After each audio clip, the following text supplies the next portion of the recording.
Hi guys, I just wanted to come on here and do a really quick video about how to oil your instrument.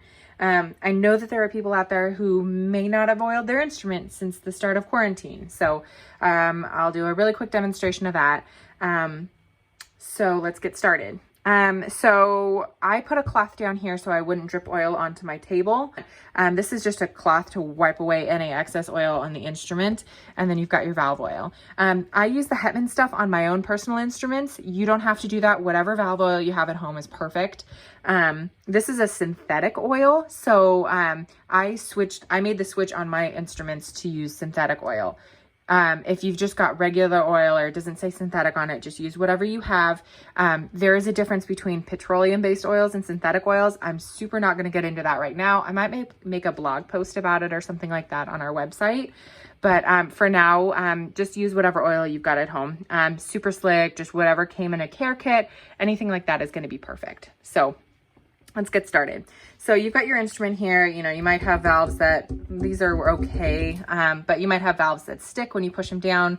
It's time to do some oiling. We recommend oiling your instrument about once a week, maybe more if you're playing it a lot more, but however often you oil your instrument, you just don't want the keys to stick, especially if you're, you know, coming up on a performance or something like that. You want your instrument to be in working condition. So dry valves make it so they stick down. So what we're going to do is we're going to unscrew, these are little screw caps here.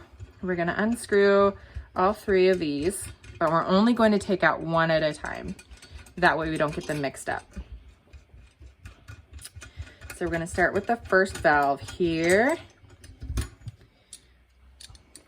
So all of these are the ways that the air moves through the different valves. So the air goes through here. If this valve is pushed down, it goes through a different hole in the instrument. It's pretty interesting.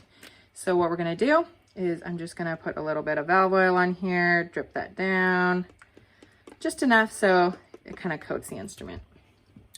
Then when I'm putting this in here, you're gonna put it in and then you're gonna turn it until it kind of clicks into place. So like this.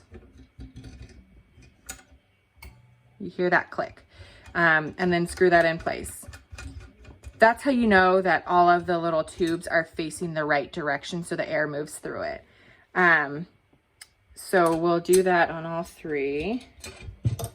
Put a bit of valve oil here. That's nice and easy. So turning that valve so that it clicks in place like this, and it doesn't wiggle anymore after that. The reason that you do that is so that the air moves through correctly. There are some instruments that actually have kind of two sets of the little bits that click into place. These little things kind of click into place down inside the valve there. So you can see there's little notches in there. Those little bits click into place in those notches.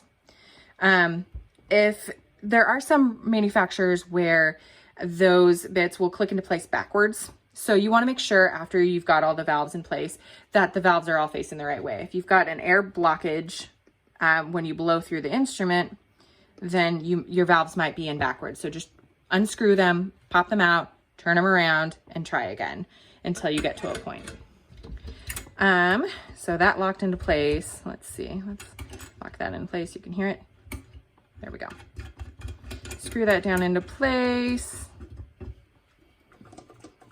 That works. And then let's just make sure these are all screwed in here. Yep, sounds good.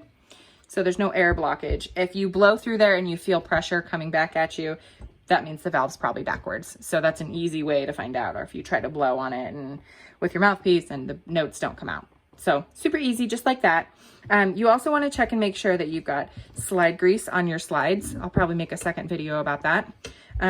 All your little slides that move in and out, you want to make sure they're moving nice and smooth. So then the last thing that you want to do is you want to wipe the instrument down. Make sure you get all the oil off of it and stuff so your hands aren't slippery and the instrument isn't slippery. So wipe it down really well. And then the last thing I want to mention is that on the underside of the valves here, there's little holes, and you can actually put the oil down in these holes as kind of a really quick fix, like in the middle of a performance, adding a little oil here. I wouldn't recommend doing that on the daily basis as your main source of putting oil in here. And that's because gravity is not your friend. So if you do put oil down in these holes, it's just going to drip right back out. So I really recommend putting the oil in, you know, taking the valve out and putting it in right here, because when you drip it in here, it'll get down there, but it's never going to distribute as evenly as when you take the valve out and actually put oil on all the sides of the valve. It's just going to drip right out the bottom. So that's that. So other than that, let me know if you have any questions, and we'll see you soon. Thanks.